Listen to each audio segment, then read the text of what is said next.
So it's my pleasure to record another episode of Rounders Reconnect. And it is my absolute pleasure to welcome Dave Dorrell, who has been involved in Rounders from the beginning, we think, although his Hey, notes steady. That was 1947.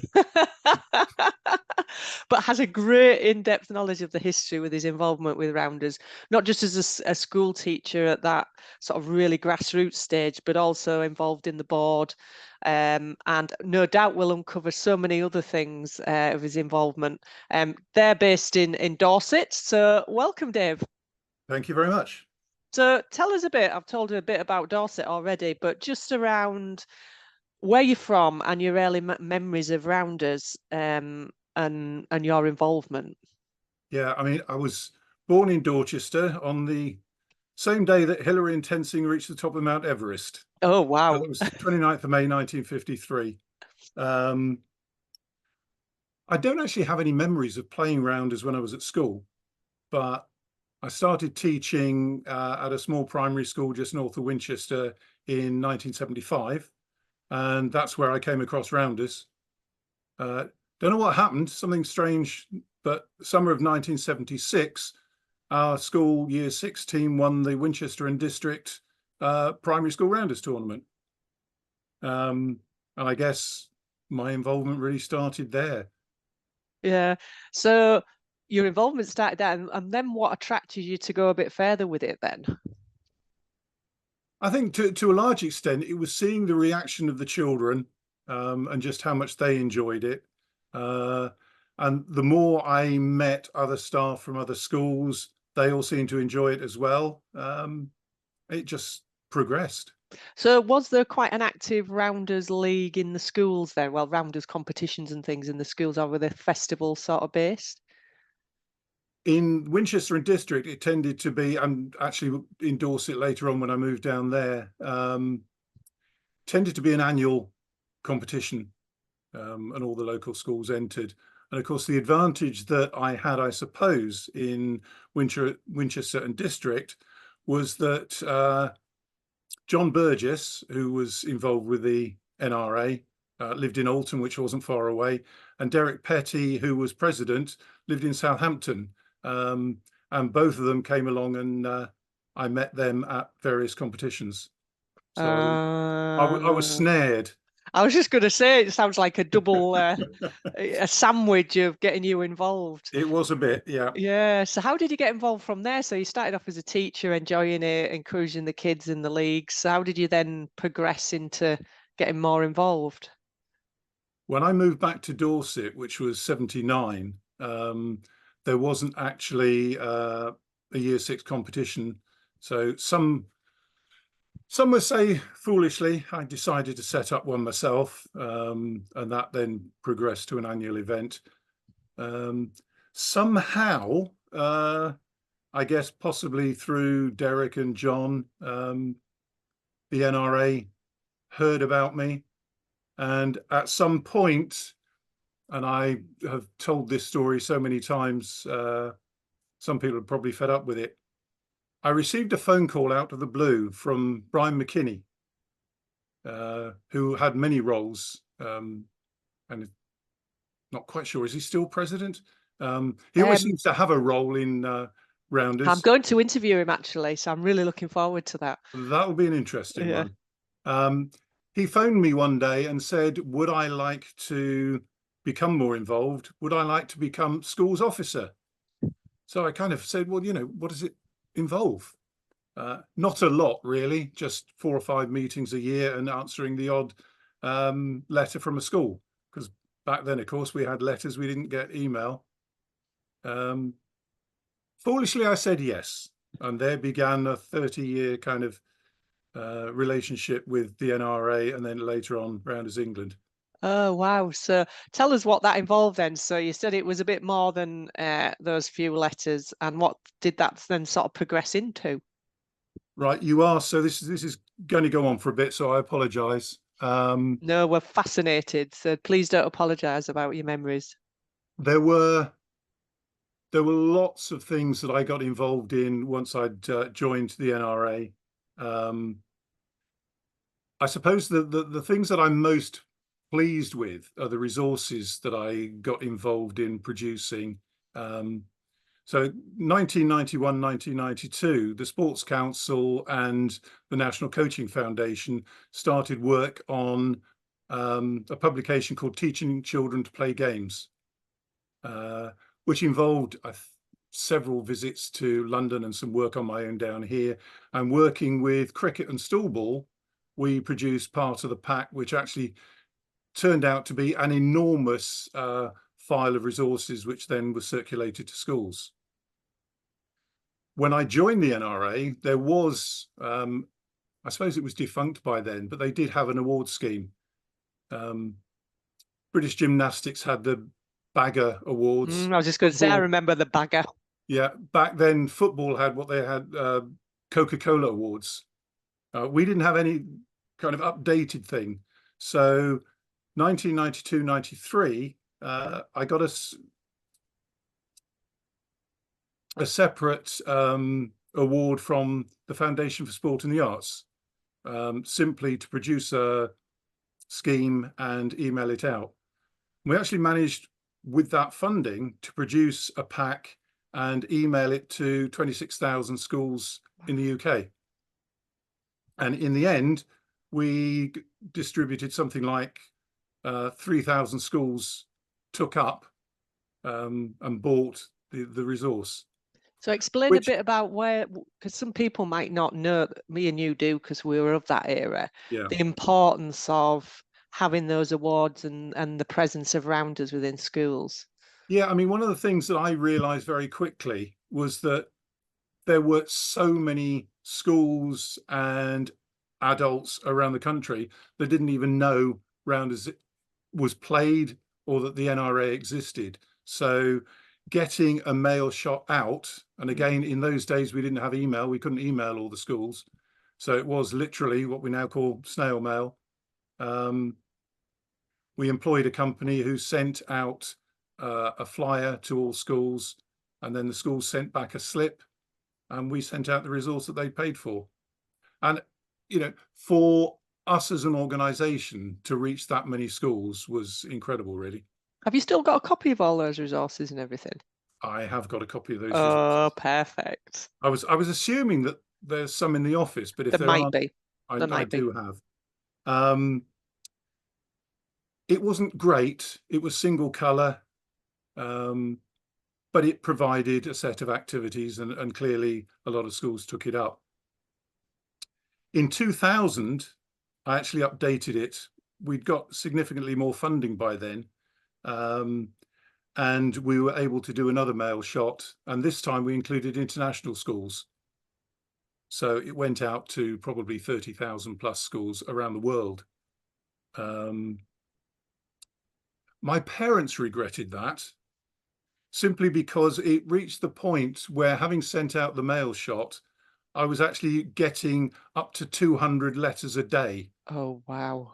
Which, as a full-time teacher, I struggled to cope with.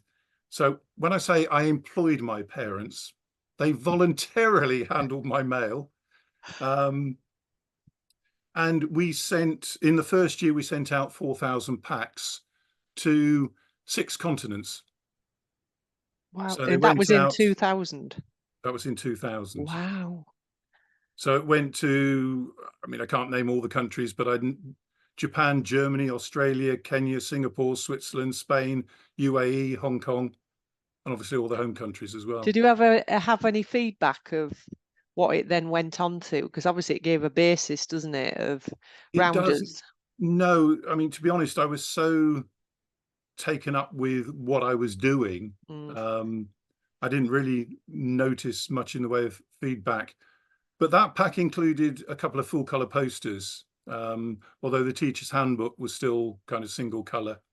But it continued to go out over the next 3 or 4 years. And by 2007, we'd actually got rid of 10,000 copies of the scheme, which is pretty good going for a small organisation. Yeah. Internationally as well, because that's one of the challenges, isn't it, with rounders around international competition. But if you can get it into schools and get an interest, then that's sort of like igniting a light, isn't it? Yeah. And I think the thing to bear in mind is we were still very much an amateur organisation, with most of us working as well as kind of volunteering for the NRA,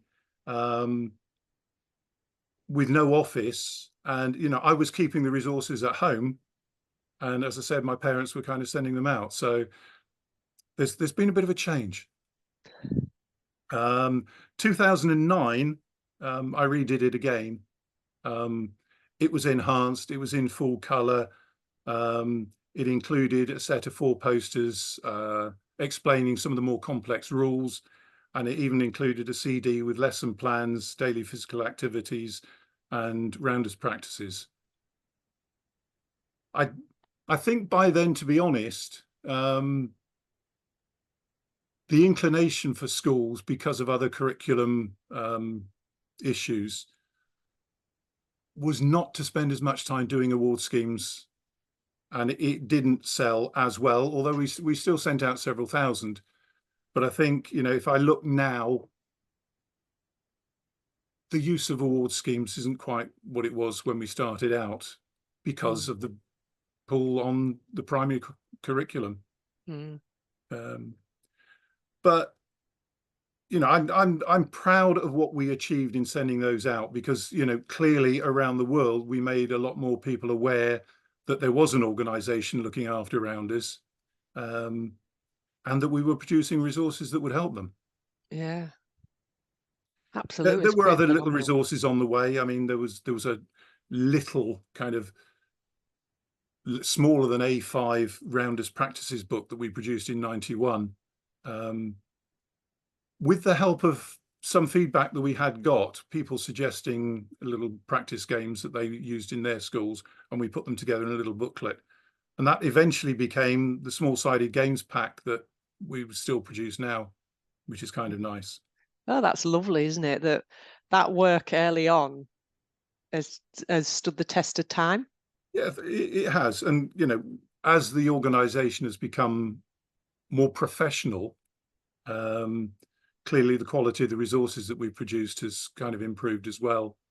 And you know, I've been very lucky. I mean, my involvement has taken me, I was going to say around the country. I suppose around the country is true, but mainly in the south, because that's where I am. But I mean, I know I've done lectures and presentations at rugby school, Southampton University, Guildford, coaching for teachers sessions in Plymouth, Bath, and Portsmouth. And although I kind of stepped down in 2017, I've tried to still kind of keep on doing bits. I think the last thing before the pandemic was the National Young Farmers sports event in Dorchester. So Rounders is played by a lot of different kind of groups.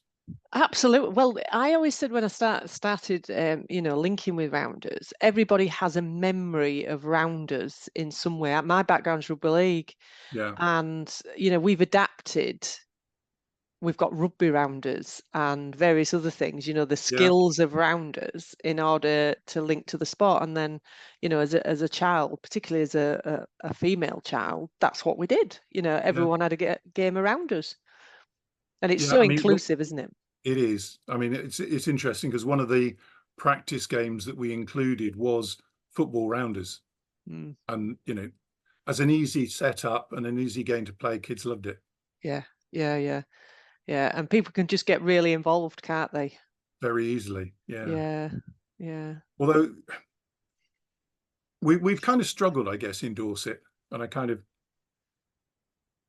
move over to the way things have been in Dorset as far as rounders is concerned, because you know, I've invested an amount of time, and so has Rounders England and the NRA, in trying to get rounders going in Dorset. Brian McKinney had a hand in that as well. It was him who came down in the late 80s and did a taster session with me to try and get people interested. Got to be honest, from a selfish point of view, we kind of bucked to the trend down here, because most places started off with ladies' leagues. We started by trying to put together a mixed league. Mm-hmm. simply because if I was going to start it, I wanted to be You involved. wanted to I play? wanted the chance to play. So we spent a couple of seasons playing kind of friendlies and just getting people along. And then we started up a small local league in 1991, which followed a bit of publicity the year before that we managed to get on local radio. I somehow managed to get a 10-minute slot, doing my best to promote NRA and Dorset Rounders in that. I suppose through the years, it's kind of struggled a bit. We got to a point where we had enough teams to have 2 divisions and things seemed to be going well. And then the next season it would dip and it would go up again. There doesn't seem to be the same enthusiasm down here as there is Midlands and North, but we've kept going. One highlight was 1995 when we actually had an England Rounders roadshow down here, and we used Bournemouth Athletic Stadium. So we actually had a grandstand over the pitch, and because I'd worked with the schools, we had over 250 children came along, and a total of probably over 300 spectators watching. We did some coaching with the children in the morning and then had a mixed Dorset team against a mixed England team. The interesting thing was that Meridian TV, which was our local station then, actually sent one of their reporters and a film crew with the intention of coming along, doing a quick piece in the morning and then disappearing. They got so involved, they spent the whole day. Oh, And fabulous. they did a really nice piece on the Monday following that, which, yes, I do have. Oh, even I've got better. I have the video. Again, I think a copy went to the office, but if not, Yeah, yeah, I yeah, do have that. And yeah. obviously that can be added to the archive if you want. Absolutely. Well, it's so important about, and particularly interesting, isn't it? How it, you'd think, because I always, rounders for me is nice weather, a real social sport, that the weather's Yeah. better down south than it is up north, that it would have been more activities happening with it. You would think, and we've tried time and time again. We've had other opportunities. We did an open end of season competition one year, which teams from Devon and Somerset came to, but that didn't generate a great deal more interest, unfortunately. In 2005, there was a national Fat Nation campaign. Don't know whether you remember that. That TV and local radio both took it up and asked us to work with a family doing some rounders activities. Oh, wow. So again, there was the opportunity there, and the publicity was out there, but it didn't generate a great deal for us, unfortunately. Yeah. And is Uh, it still a mixed league now, or is there different leagues? I wish I could say there was. Sadly, that it doesn't exist at the moment. Right. Okay. We took a hiatus when things were in a bit of a decline, and then I was contacted by a guy called Martin Miller, who's a member of Bournemouth Cricket Club, Hmm. and he wanted to start some rounders. So we did start it up again, Hmm. and we actually had a good venue because previously each team had their own home venue, and we'd kind of moved around. But Bournemouth Sports Club, where they hold a summer sevens rugby competition every year. They've got 4 or 5 cricket pitches, and the quality of surface for rounders was quite unusual because it was great. Not quite the ploughed field we were used to kind of playing in. Hmm. And it went well for a few years. But again, what I've found down here quite often is we get a group of very enthusiastic people. They get that little bit older, they start families, they stop playing, and finding replacements for them is a challenge. Hmm. Um,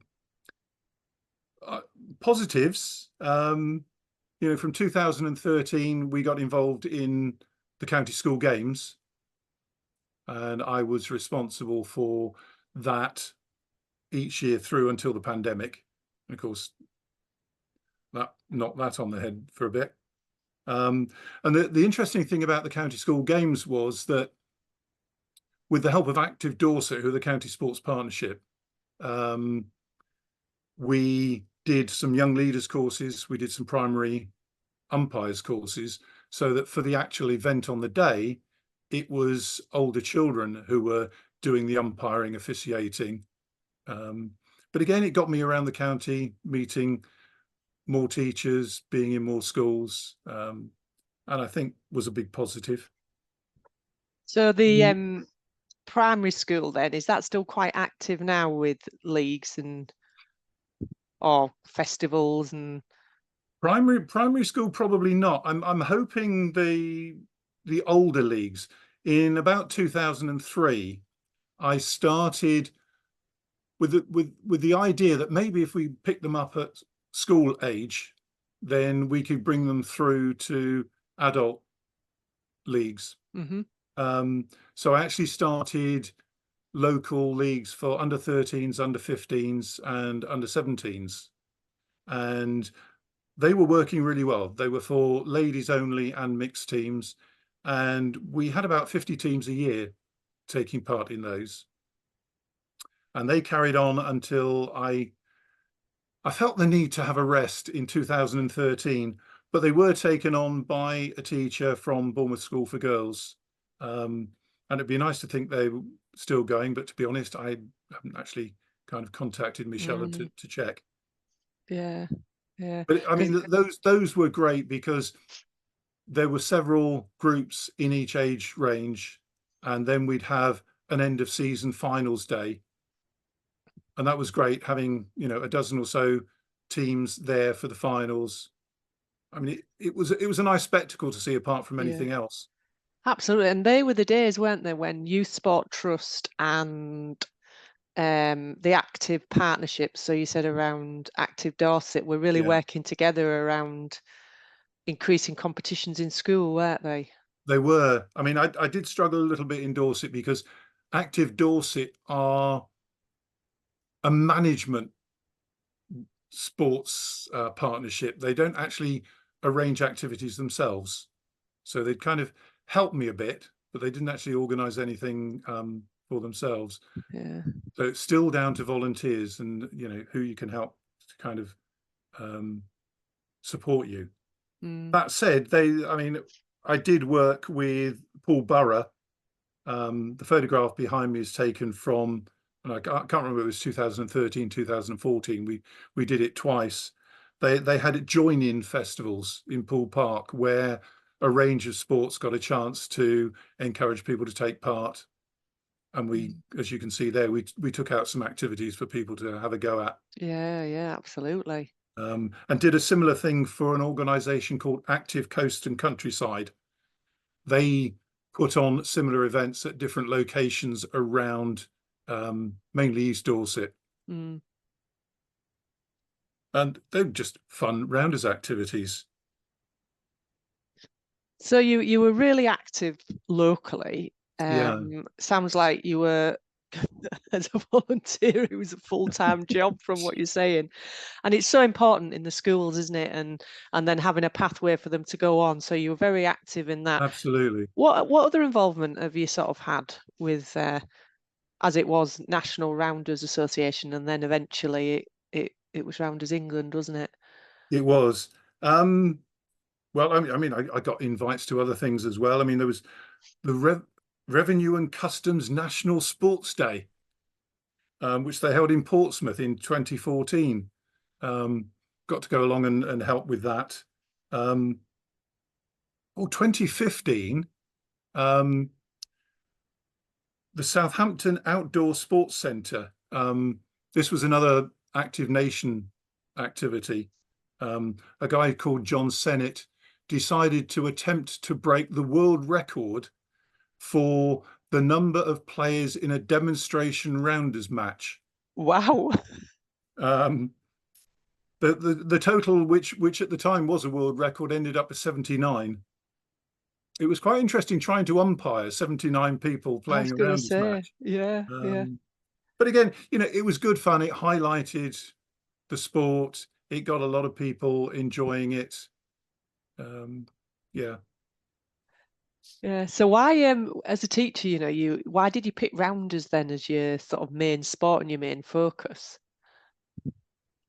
I'm not sure. Not sure. I've got a sensible answer to that, in all honesty. I suppose as a primary school teacher, it was the one sport that all of the children could play. As an adult, it's the one sport that men and women can play together, and that for me is a big pull. Mm. Um, yeah, I mean, as I say, in the primary school, boys played football, girls played netball, and I was involved in both of those. But to see them all engaged together, and it was something that it was easy to do as a whole class. Mm. Yeah. You know, when you do football in the primary school as a class lesson, the girls weren't back then, shall we say? Yeah. Yeah. Perhaps Absolutely. I things have remember. changed with, the England Lionesses, but rounders was the one sport they could all play together. Yeah. Yeah. And it's interesting, actually, that age, isn't it? That where boys and girls don't mix as much, particularly in year 6, they don't really like each other, do they, on the whole? So they don't mix, but it's a really good way of integrating, isn't it? I think that's fair comment. Yeah, Yeah. yeah. And when you look at sort of everything, have you got any players that have come through or anything that have reached the talent pathway from your early doors? And Um, I suppose the one that will stand out will be Amy Rowe. Um, Amy's mum was a teacher at a school in Bournemouth, and I came across her when she was playing. Her mum was teaching her at the secondary school, and Amy obviously took to rounders because she actually became a rounders regional development officer for Rounders England. Um, People who might not recognise Amy Rowe might recognise Amy Tostevin because she got married later right, on, and so that was nice to see someone that I'd come across playing rounders as, what was she, 13, 14, 15, and then coming through and actually joining the organisation. That was lovely. yeah. So you've done all the work in local community, not just local, within the county. What Yeah. got you involved nationally then in the board and the activities there? What was your sort of pathway through there, and how did you end up after lots Well, of conversation with Brian, I imagine? well, that was it basically. I mean, that phone call back in 86, 87, 88, whatever it was. Would I like to become schools officer? Um, as I say, I foolishly said yes, and then it moved on from there. As I developed the award scheme that we talked about before, Mm, um, Rounders officer or Rounders secretary didn't actually sound as good. So I started calling myself Rounders development officer, because working with other sports and other people, that seemed to be a more appropriate kind of label. And then it just moved on from there, I guess. I did my umpires test, my first one in 81. I did my first coaching one in 82, and then later on did the next step up, umpire, next step up, coach, became a coaching for teachers coach, and somehow jumped from being that schools officer, whatever, to being chair. Uh, I suppose it's like a lot of volunteer roles. There's nobody else wants to take it, so I filled the hole. I think doing yourself a disservice. So this was chair of National Rounders I was Association chair then? of National Rounders Association, yes. Yeah, yeah. That is a big jump, isn't it? It was, but I mean, again, I said before, we were still quite an amateur organization then. We were all most of us were teachers. There were no paid officers at that point in time. things, have changed greatly in that 10 years that I was in the role. So when did you start as chair then? What? I believe it's 2007. So tell us a Sure, there's a bit record about, somewhere. yeah, there will be. Tell us a bit about your memories as chair and some of the things that went on at that, because you will have seen the transition, wouldn't you, to where it is now?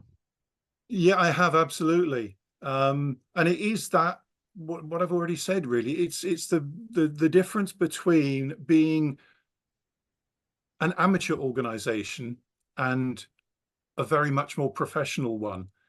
Uh, Initially we met in London at whatever venue we could hire, because we didn't have an office. We progressed to having Alison and Alan as director of Rounders. So we started off with a couple of paid employees, which was, a significant thing for the organization as a whole. And that's where we started to become what I'd have to call it more professional. Mm-hmm.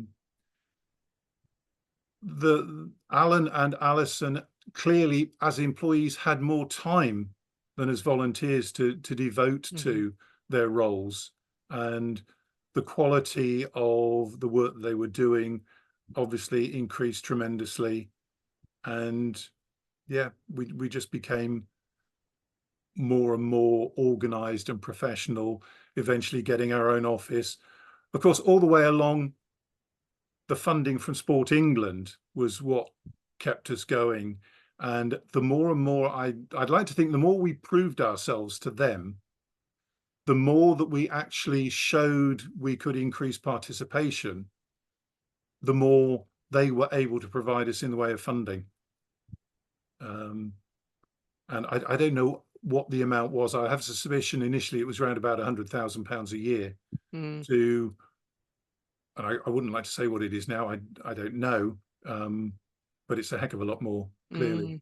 Absolutely, and that's what Sport England is about, isn't it? Is getting people active, getting more people participating around sort Absolutely. of health and well-being, and obviously Rounders can fill that, can't it, and fulfill that. And I think that's what we've tried to prove along the way. We may not have the elite performance that other sports have, but what we have is that ability to provide activity for all ages, and all abilities. And clearly, as our numbers have increased, England Golf, Sport England, have acknowledged our performance, and continue to do so, and long may that continue. So what were the significant changes made then in your tenure as chair? I think we have to look at the fact that we were able to fund an office. We then were able to fund more staff. So we had staff in the office fielding phone calls, fielding queries. We had regional development officers who could work out with county sports partnerships and other groups, so that we were a presence around the country and not just this kind of unknown group of people who were working from home and responding to things when they could. And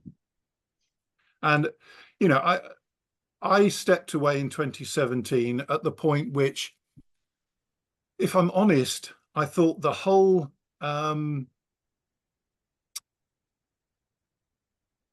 development of the sport had kind of gone beyond where I could kind of take it. And the professionalism and the understanding and the depth with which we were looking at performance, and management, had left me feeling someone younger, with perhaps a wider sporty background, was needed to kind of take things further forward.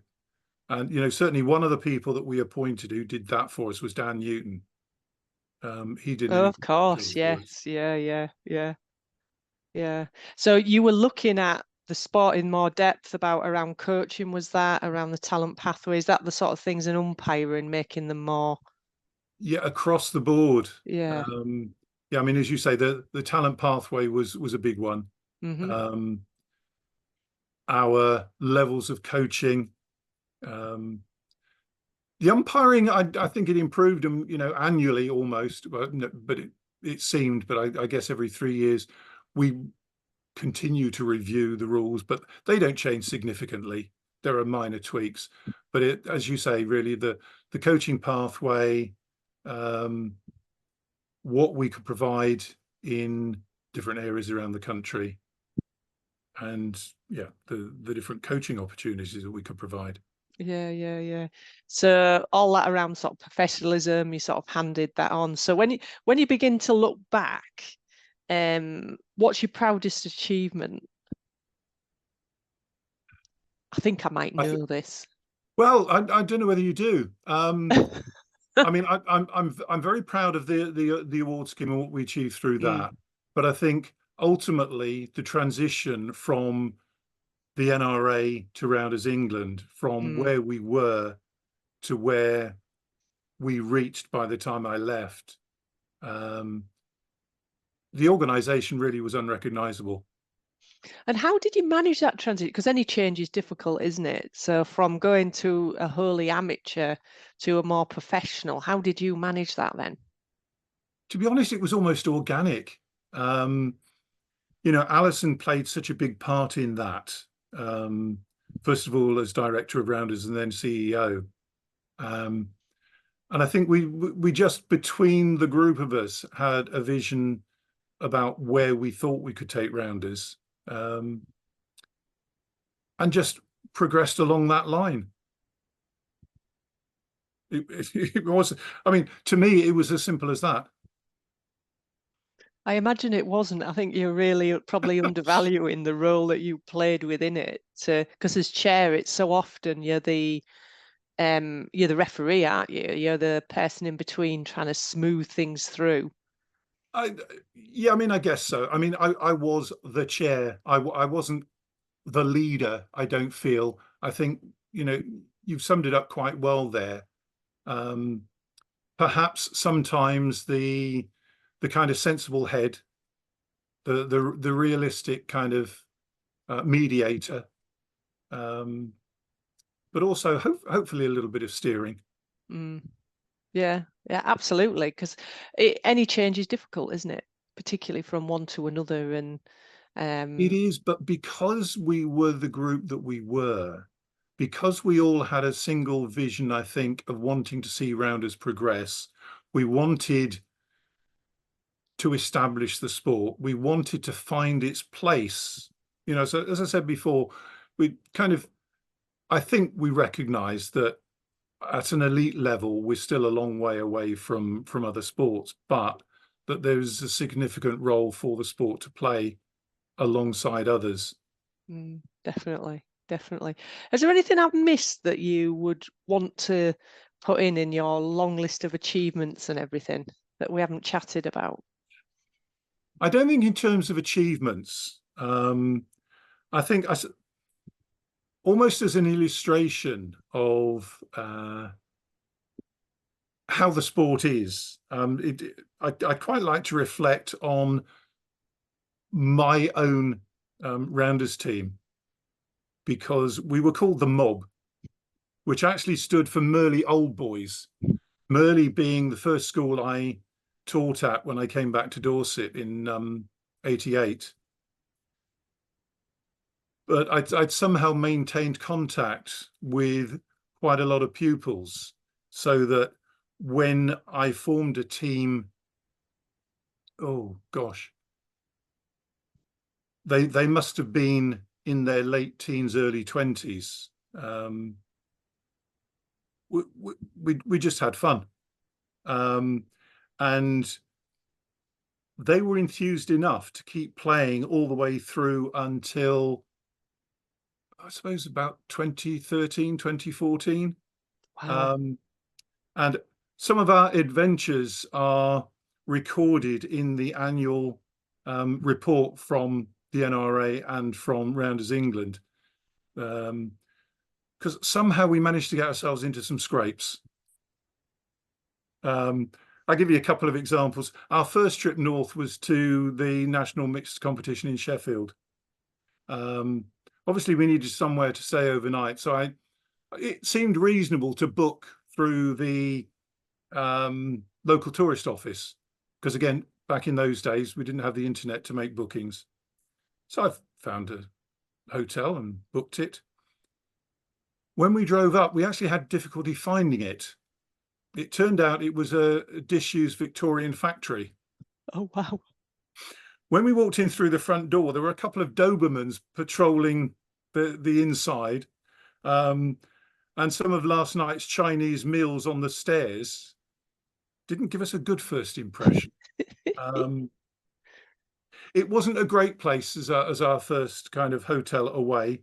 And unfortunately, we didn't play well the next day, largely due to being kept awake during the night. The toilets all had industrial toilet shredders on them. So anytime anyone went to the loo, it sounded like 1,000cc food blender. But we played. I have memories of the first match where our first 4 batters were out without seeing a ball, because clearly us Southerners, with our experience coming up against some of the top players who've been playing for a long time, were a bit out of our depth. But we enjoyed it. We won a game and we drew a game. But we'd rather forget the hotel we stayed in. Absolutely. The next time we went up, we went to Leicester. I was fortunate on that occasion because I'd already been up with a team from Parkstone Grammar School who'd played in their probably the under-16s in Leicester. So I'd actually identified a hotel. So I knew we were going to a nice hotel. But the night we stayed, the rest of the team all decided they'd like an Italian meal. So we asked the reception, who gave us detailed instructions of how to find it. And it was only kind of behind the hotel, we were told. Half an hour later, and walking up and down this road, we still hadn't found it. So we tried asking 1 or 2 people. We took it in turns, because unfortunately the first member of our team who asked someone, unfortunately the person they asked was deaf. The next several appeared to be visitors who had no idea what we were talking about. The next was a Norwegian who didn't speak any English. Eventually we did find someone who pointed us in the right direction, but apparently Italian restaurants in Leicester don't put anything outside their restaurant to show that it's a restaurant.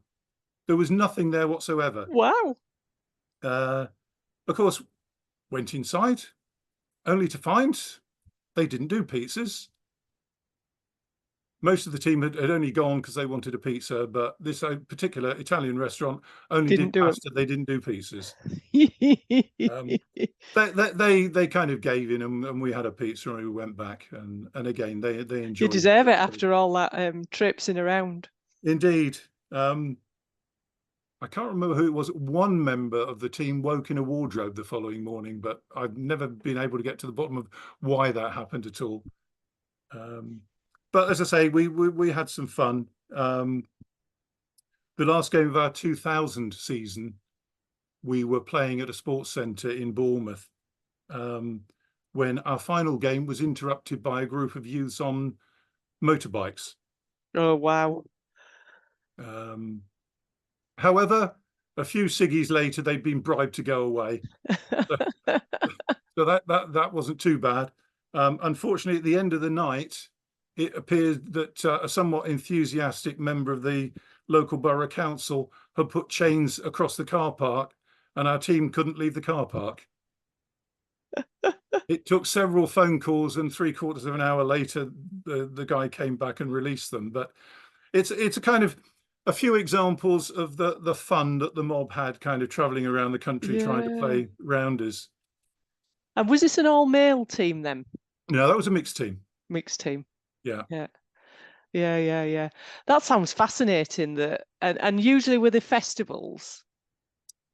They were usually, Yeah. as I say, we usually came up to the national mixed, Yeah. but we did get invited to some competitions at the Somervale League in Somerset Mm. and also down in Devon. And that's a great example of team sport, isn't it? Exactly, And the fun that you can have. And and that's the point. At a national level, we weren't outstanding, but we enjoyed the game, we enjoyed playing, and we were prepared to travel. The sad thing from my point of view was that we actually never managed to persuade teams from Yorkshire, Leicester, Sheffield, wherever, to come down and play in Dorset, and it's so despite the offer a beautiful. nice weekend on the coast. Yeah. So beautiful as well. Yeah, Yeah. but Oh, that's there we interesting. go. Yeah. And that's the beauty. And I bet the friendships created through that are probably long lasting as well. Absolutely. I mean, as I say, in a way, it was a little bit bizarre that I was without doubt the the older generation in my team, because most of them were, as I said, pupils that I taught at school. Mm. I mean, obviously, as things changed, as they got married, as they went off to join the Navy or whatever, go off to university, they were replaced by people who weren't pupils, but people with like minds, people who just Yeah. wanted to go out and enjoy the sport Yeah. and And have fun. have a good game. Oh, Yeah, that's brilliant. Dave, thank you. Thank you for pleasure. your time. And also, sport wouldn't be where it is, and that's not just Rounders, without people like you in it that have spent so many hours of volunteering your time and dedicating your time to help the sport grow and to really be a missionary for it so that more and more people can get involved. So thank you very much for that and for sharing all your memories and everything that you've done. It's been a pleasure today, and it's been a pleasure all along being involved in Rounders, because from a very selfish point of view, I totally enjoyed it all the way. I've been very lucky with my job. I enjoyed it all the way. My involvement in sport, I've thoroughly enjoyed. And the one thing I didn't mention, which is probably recorded somewhere, is I was very grateful in 2017, 2018 when the Torch Trust presented me with an award for my contribution of volunteering. Oh, fantastic. Oh, Um, congratulations for that. and that was lovely, because the award ceremony was in London, presented by the Duke of Gloucester, which was quite nice.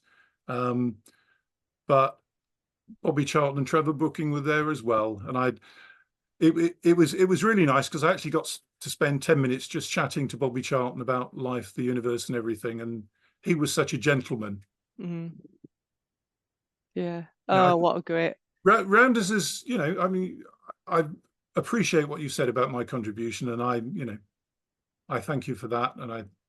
But I've gained so much from it. As I said, I've met so many people, I've been so many places, and it's given me something to do, for goodness sake. Kept you out of trouble. Get me out of trouble, absolutely. Thank you, Dave. Thanks, Julia.